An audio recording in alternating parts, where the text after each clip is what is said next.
Guys, today I'll be talking something about agriculture. Agriculture is the prime occupation of our country. Agriculture and natural resources provide valuable raw materials like vegetables, fruits, wood, cash crops and timber etc. Fruits are important part of human diet. They are the part of the balanced diet which provide variety, taste, interest, aesthetic appeal and nutrition. Due to its diverse climate, India possesses more than 600 species of fruit plants. They are also commercially important and nutritionally indispensable food commodity. Fruits are edible products of the perennial higher plants with high water content, soft texture, sweet, sour and semi-astringent flavors. Fruits play a vital role in food nutrition. They supply necessary growth factors essential for maintaining normal health. Fruits along with vegetables are termed as protective foods. They have good organoleptic and chemical properties. They are good sources of vitamins like A, B complex and C, and minerals also like calcium, iron and phosphorus. They also have ample amount of different organic acids and digestive enzymes. They have good amount of dietary fiber which prevents constipation by facilitating intestinal peristalsis.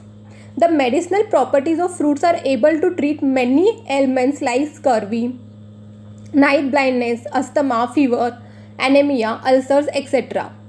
An apple a day keeps the doctor away is a well-known phrase indicating the significance of fruits in human diet.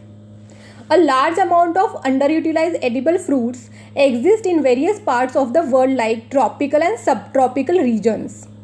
These fruits are used for various purposes, but their full potential is not yet exploited and hence they are termed as underutilized fruits.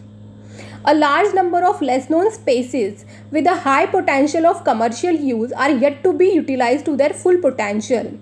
These species have poorly addressed by researchers and conservation efforts.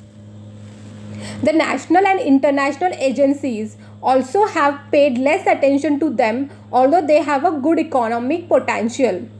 The underutilized fruits like amla, bale, jamun, karonda, passion fruit, falsa, pomegranate, pumpkin, tamarind, wood apple, etc.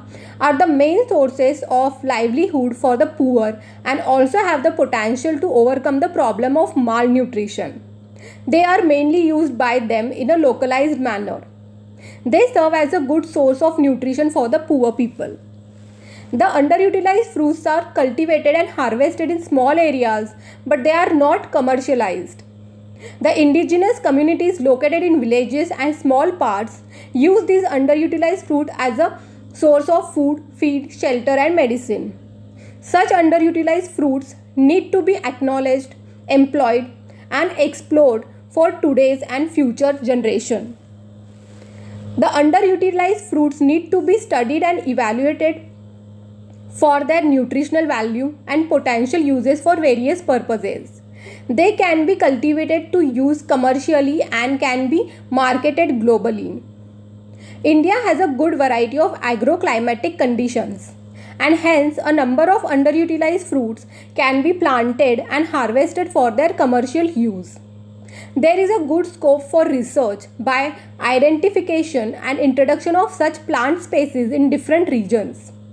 The research can be carried out in different areas like methods of present utilization, nutritive value, specific climatic and cultural requirements for successful growth of fruit species.